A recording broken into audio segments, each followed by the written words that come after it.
Vamos então agora para os slides. Vamos trabalhar aqui inteligência emocional. Durante décadas, a inteligência lógico-matemática foi considerada um tipo de inteligência bruta.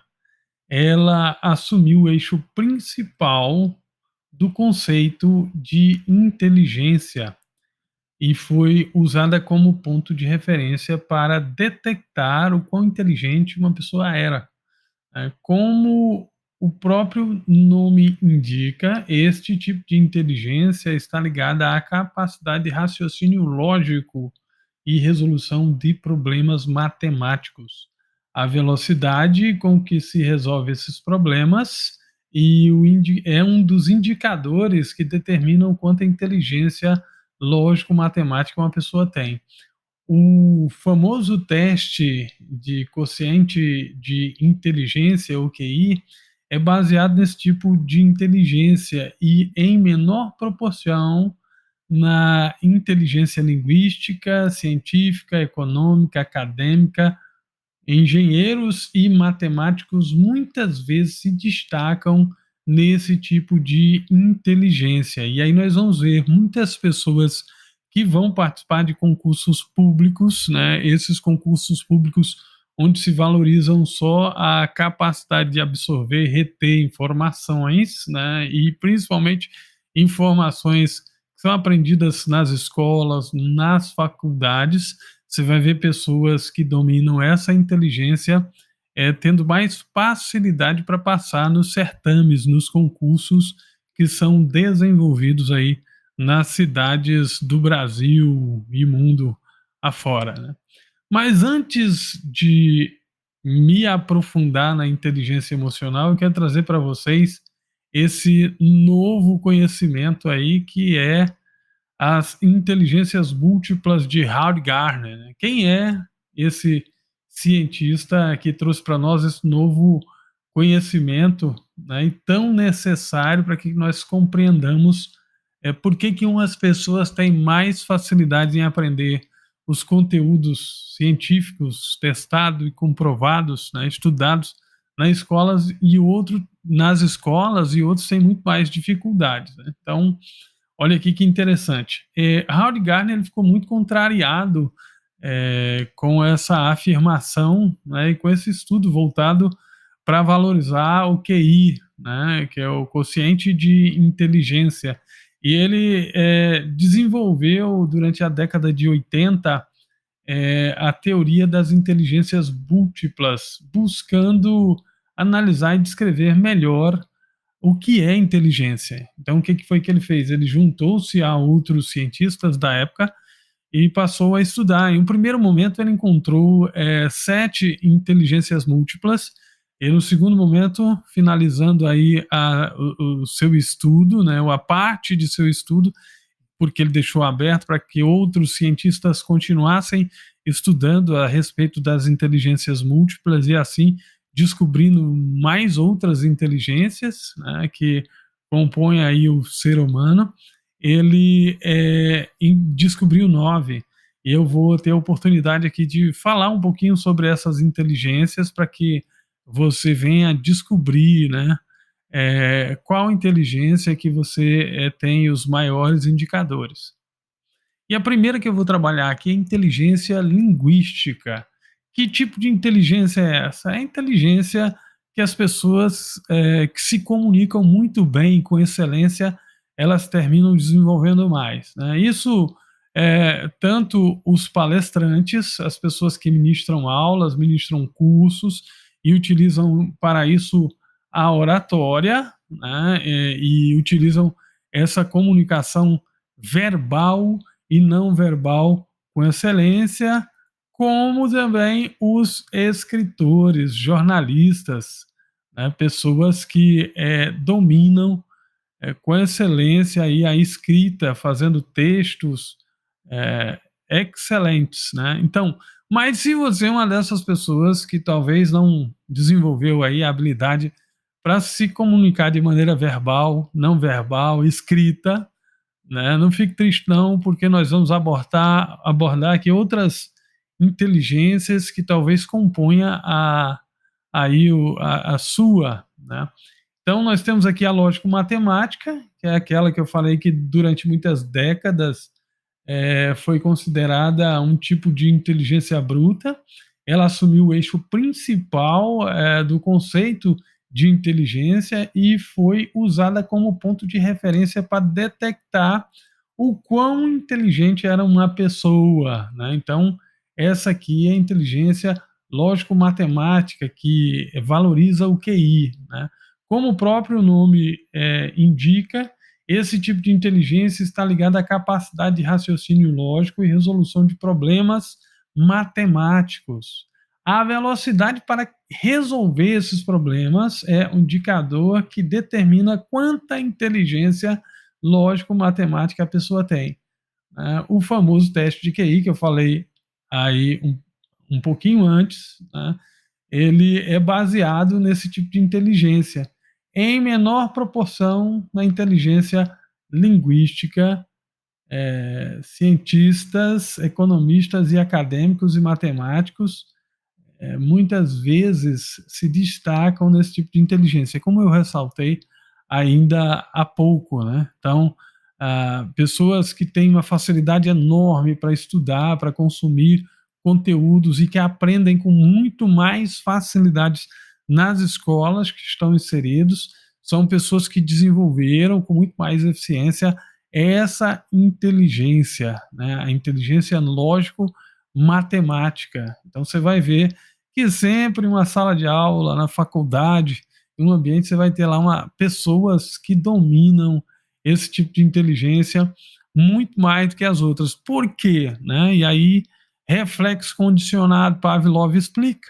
Todas essas inteligências necessitam de exercícios. Ninguém nasce sabendo ou tendo essas capacidades de sobra, né? A pessoa tem que desenvolvê-las.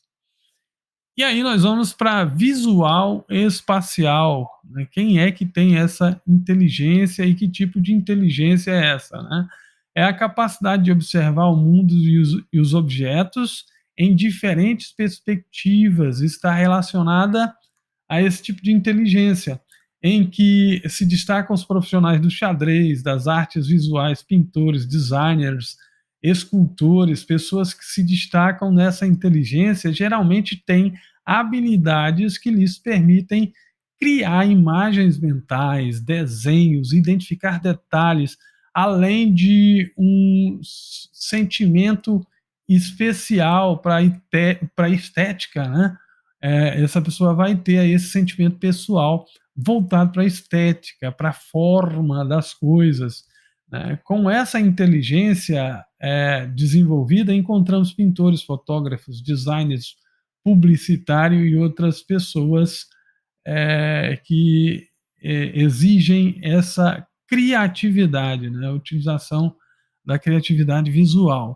Então, olha aí, nós temos arquitetos, designers gráficos. Eu costumo falar muito dentro das salas de aulas do digital, né, que é o sinestésico corporal, é aquela pessoa que ela passa por uma estrada uma vez, não importa o quão longe seja essa viagem, ela termina decorando com muita facilidade, né? O arquiteto que desenha, que entra num ambiente e que vê o ambiente, a disposição dos móveis, né? Tudo dentro daquele ambiente bem disposto. Vamos trabalhar agora a inteligência musical. E como o próprio nome já diz, né, inteligência musical, a música, que é uma arte universal, né, ele domina a música, ele entende, compreende os sons com muita facilidade. Todas as culturas têm alguma forma de música, mais ou menos elaborada, levando em consideração Garner e seus colegas entenderam que há uma inteligência musical latente em todos.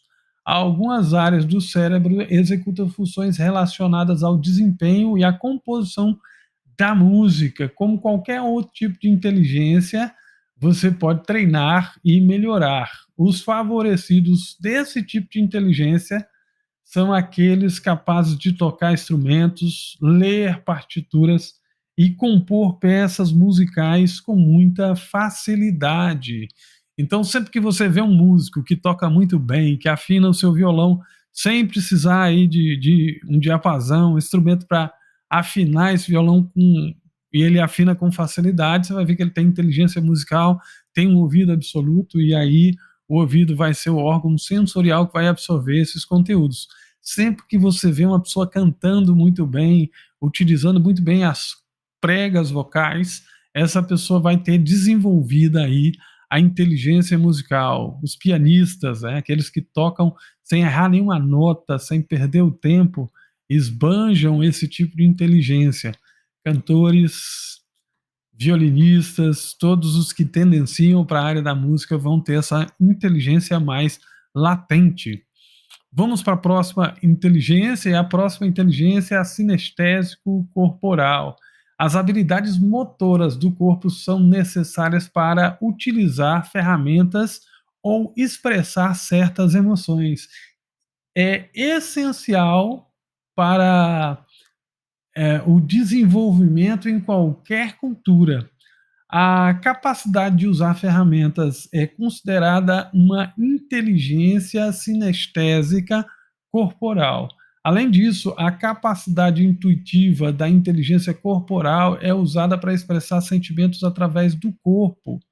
São particularidades, né, e são particularmente brilhantes nesse tipo de inteligência os dançarinos, atores, atletas e até mesmo cirurgiões, artistas plásticos, porque todos eles precisam usar racionalmente as suas capacidades físicas, né? Então, os bailarinos utilizam a inteligência sinestésica corporal tanto para movimentar os seus corpos com eficácia, seus corpos, quanto para expressar sentimentos nos movimentos.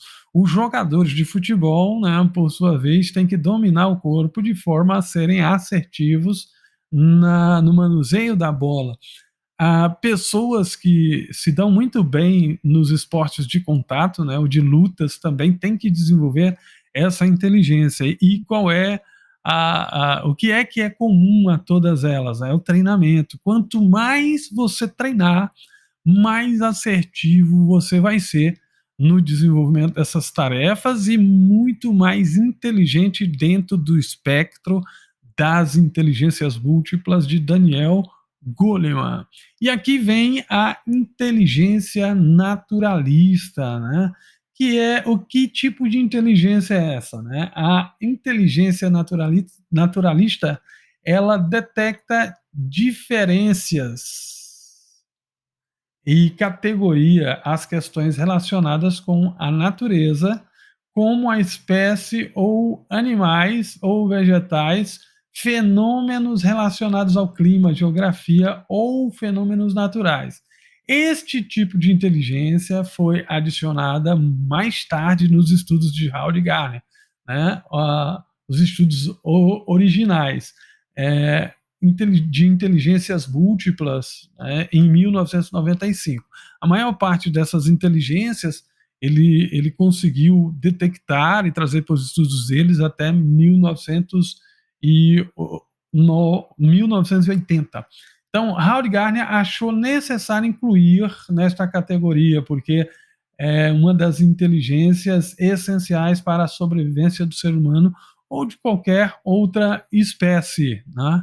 Então, nós temos aqui o pescador, né, aquela pessoa que sai para pescar, ele sabe a isca que ele tem que usar, o material, o tamanho do anzol, ele sabe a lua, né, se a lua estiver cheia, talvez esteja melhor para pescar. Ele sabe onde o peixe pode se encontrar, até porque ele teve a oportunidade de experienciar isso por muito tempo e aí desenvolveu essa inteligência naturalista.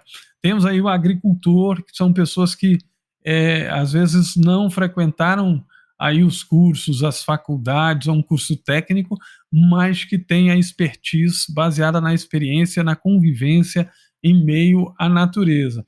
Essa daqui foi a imagem mais interessante que eu achei para retratar aqui o cidadão que faz a garrafada, né, ou que faz o remédio natural. Ele entra no mato e ele identifica o remédio ou a árvore ou a planta que ele necessita para fazer o remédio dele com facilidade, né, baseado nas experiências dele. Vem o caçador que sabe a hora, né, o momento que a caça vai estar disponível para ele tá fazendo a sua caça, e é uma caça eficiente, e pessoas que gostam de desfrutar da natureza vão desenvolver essa inteligência com mais facilidade.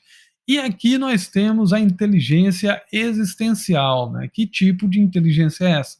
A inteligência existencial é a sensibilidade e a capacidade de abordar questões profundas sobre a existência humana, tais como o sentido da vida, por que morremos e por que chegamos aqui, né? Então, pessoas que têm essa inteligência existencial mais latente são pessoas que pensam com muita profundidade nessas questões e são pessoas muito mais centradas, inteligentes emocionalmente, né? Não é qualquer coisa que demove ou que tiram a visão dessas pessoas, né? Então, são pessoas que pesquisam e estudam com profundidade o sentido da vida, né, que estão felizes com quem são, com o que têm, que meditam com mais facilidade, que aceitam, às vezes, as dificuldades sem se abater, né, que estão ajudando, na maioria das vezes, outras pessoas a romper com dificuldades, principalmente de ordens emocionais, né, e existenciais. São as pessoas que ajudam outras pessoas a compreender os axiomas da vida, né? Então, nós vamos entrando aqui nas duas inteligências tratadas aí por Howard Gardner, que é as inteligências múltiplas, mas que nós vamos tratar logo mais à frente como inteligência emocional, e aí eu vou fatorar essas inteligências. Aqui ele vai trazer duas, mas nós vamos trazer elas fatoradas em três tipos de relacionamentos dentro dos estudos de Daniel Goleman. Então vamos lá. O que é inteligência intrapessoal? A inteligência intrapessoal refere-se à inteligência que nos permite compreender e controlar inteiramente, né, ou nos controlar inteiramente. As pessoas que se destacam nesse tipo de inteligência são capazes de acessar seus sentimentos e refletir sobre eles. Essa inteligência lhes possibilita aprofundar a visão e compreender as razões sobre o porquê de uma pessoa ser desse jeito ou do jeito que é. Então, são pessoas que se autoconhecem, pessoas que se autocontrolam, né? E pessoas que se automotivam.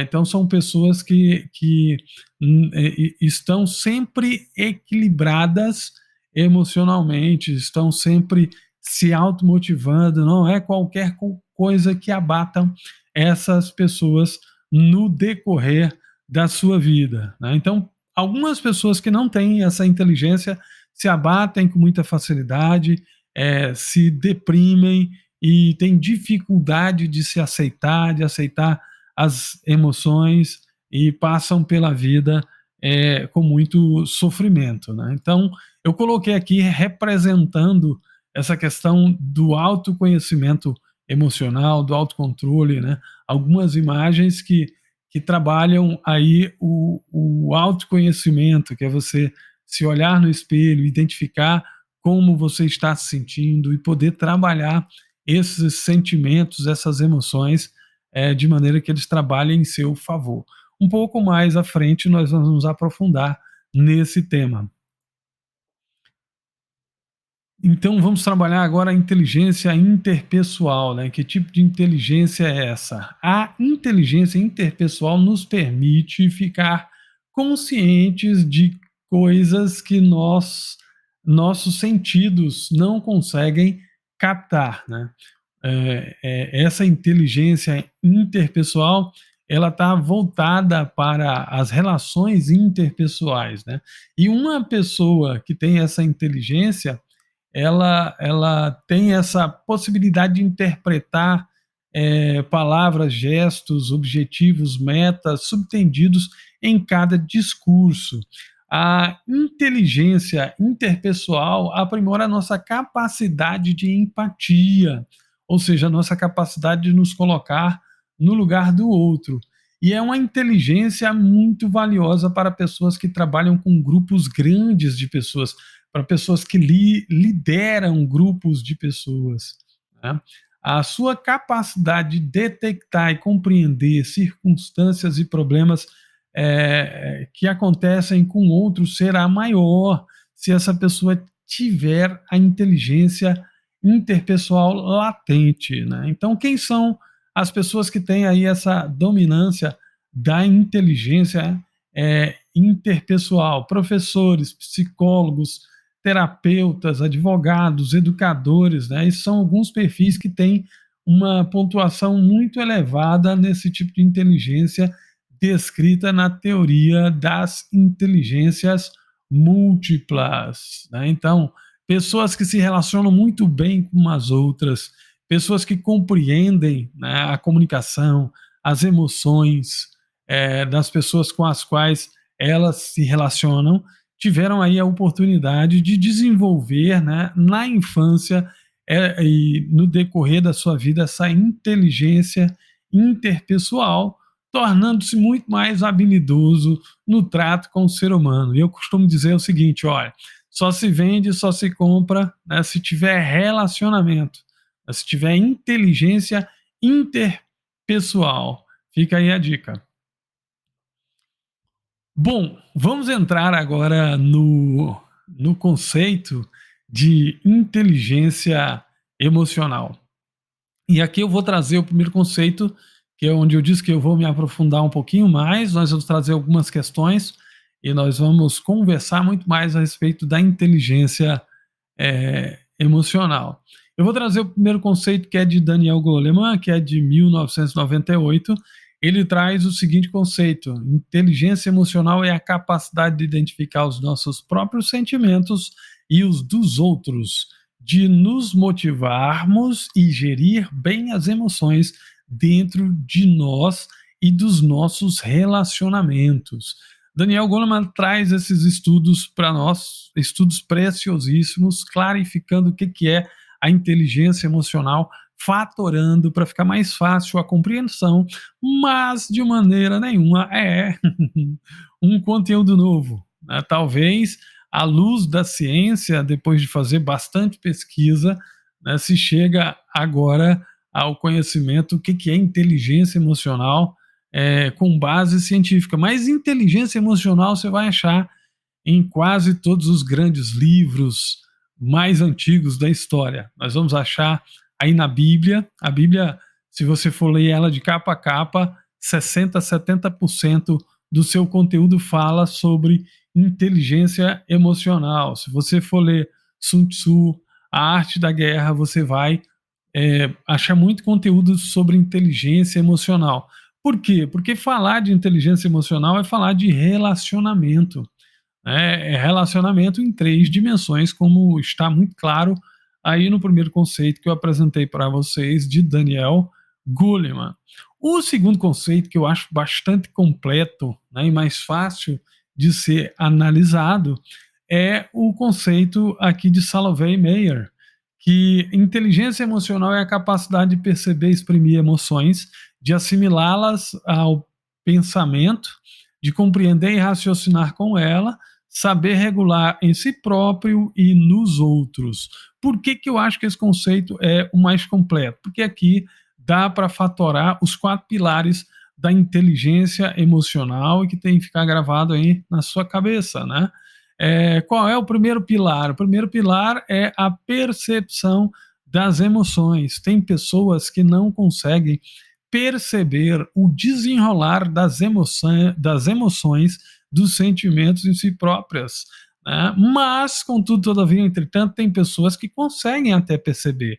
Mas não é só perceber as emoções que vai fazer diferença na sua vida. Você precisa entender por que essas emoções estão jorrando do seu ser, né? Por que é que eu estou me sentindo assim? Como que eu quero me sentir, né? E aí, uma vez que você percebe, que você entende, fica muito mais fácil de você controlar as emoções. O terceiro pilar aqui é o controle das emoções. Então, você percebeu, você entendeu por que você está assim, você controla essas emoções, você assume o controle. Olha aqui que interessante, nós temos o quarto pilar, que é o uso das emoções para você obter os resultados que você quer. E aqui é muito interessante, né? Às vezes tem muita gente que não quer ter medo, né? Tem muita gente que se afasta do medo, tenta se afastar da tristeza, e às vezes é na tristeza do rosto que nós fazemos melhor o nosso coração. Às vezes é quando nós estamos com medo que nós tomamos mais cuidado, que nós não nos arriscamos, né, da maneira como nós arriscamos quando nós temos bastante coragem, né? Então, fica aí a dica. Às vezes, de um sentimento, de uma emoção ruim, pode surgir algo extremamente produtivo ou algo que vai te tirar de um patamar inferior para um patamar superior, né? Eu gosto muito de falar, por exemplo, o luto, né? Eu conheço pessoas que sonegaram aos filhos a aprendizagem em meio à frustração, ao choro, à tristeza, né? E você deixar os seus filhos experimentarem essas emoções de maneira controlada faz com que eles cresçam e suportem muito mais as adversidades da vida, gerindo, né? Trabalhando esses sentimentos dentro de si e no próximo. Eu conheço mães e pais que não deixaram seus filhos terem bichinhos de estimação com receio deles morrerem e os filhos sofrer. O dia que morreu a avó, a pessoa se matou. O filho dessa pessoa, quando eles voltaram do enterro, estava pendurado na comieira da casa com a corda no pescoço, porque não suportou a morte, a ausência da avó. Isso foi falta, às vezes, de treinamento, né, de gestão da emoção, lá quando era criança, para desenvolver essa habilidade de se relacionar consigo, com os outros e passar pelas adversidades sem muitos problemas. Eu quero trazer aqui um pouquinho sobre outro fatoramento que nós vamos trabalhar, o que nós trabalhamos lá nas teorias de Howard Gardner como inteligência, aqui o Daniel Goleman trabalha como relacionamento. Então, olha aqui que interessante. O relacionamento intrapessoal, né? O que é isso? Esse conceito diz respeito à capacidade de você se relacionar ou se relacionar com suas próprias emoções e sentimentos, ou seja, refere-se ao autoconhecimento e à automotivação de cada um de nós enquanto indivíduos e como aplicarmos essas ferramentas às nossas vidas. Então, quando se fala de relacionamento intrapessoal, está mais relativo aos tripés da inteligência intrapessoal, né, ou do relacionamento intrapessoal, que é o quê? Que é o autoconhecimento emocional, é você se conhecer com profundidade. E aí vem os 4 pilares que eu falei ainda há pouco em cena, é você se autoconhecer, é você se autocontrolar e você se automotivar. Se você descobrir essa ciência e aplicar ela à sua vida, você jamais se entregará à tristeza ou à depressão ou ficará muito tempo atolado no fundo do poço, né? Você vai trazer aquela máxima que é bíblica, né? Que o choro ele pode durar até uma noite, mas a alegria vem pela manhã. Então, olha aqui que interessante, né? O relacionamento interpessoal que na teoria de Howard Gardner era inteligência interpessoal.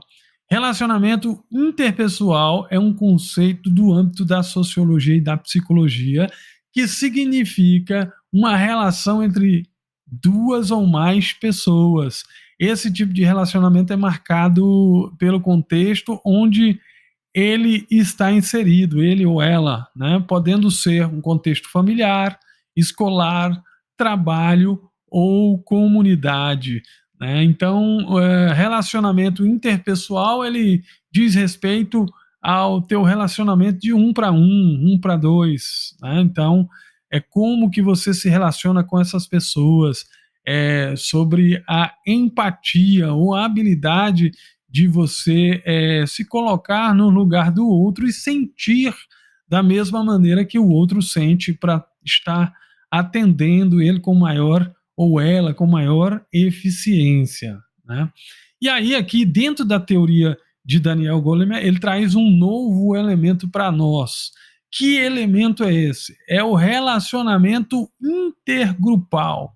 Né? E aqui é sensacional porque na teoria de Daniel Goleman nós entendemos que não é de fora para dentro, é de dentro para fora.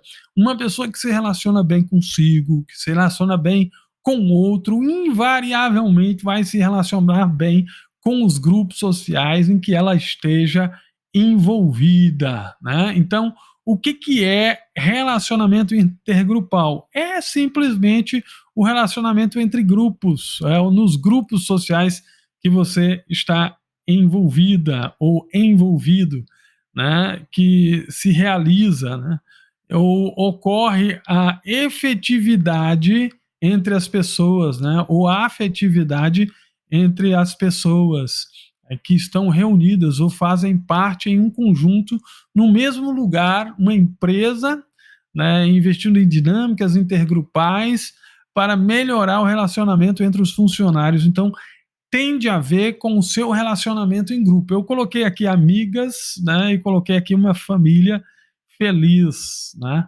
Então, se você está se relacionando, está em um grupo em que você se dá muito bem com um grupo na sua igreja, na sua comunidade, né, ou na escola, você tem aí esse relacionamento intergrupal, essa competência latente que te possibilita relacionar-se bem nos grupos sociais que você está envolvido.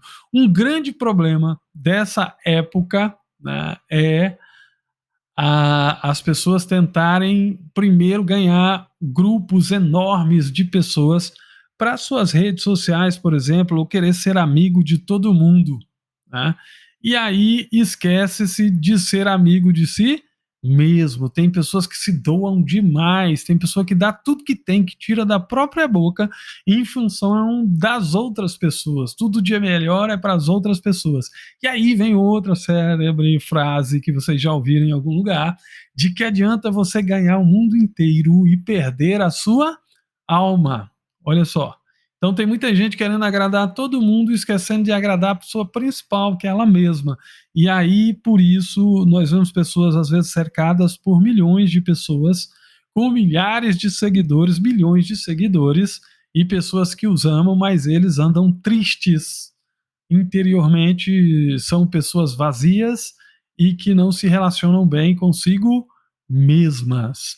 Bom, eu vou trabalhar agora com vocês o tripé para se desenvolver a inteligência emocional. Eu só quero que vocês vejam as imagens aqui agora, porque na sequência eu vou estar desenvolvendo esse tripé. Nós vamos fazer esse exercício em grupos, e aí eu vou utilizar aqui o Teams para separar vocês em grupo para que vocês possam estar fazendo essa dinâmica aí no grupo de vocês, o teatro no grupo, para que vocês se sintam mais seguros aí né, no desenvolvimento dessa atividade. Eu vou formar grupos aqui de 4, de 3 pessoas, para que vocês estejam exercitando aí a expressão máxima, né, dos sentimentos, que é o amor, trabalhar o perdão, e aí eu vou conversar com vocês um pouquinho antes de introduzir essa tarefa, e a gratidão, que é o maior traço de caráter de um ser humano. Então, vamos para a atividade em grupo.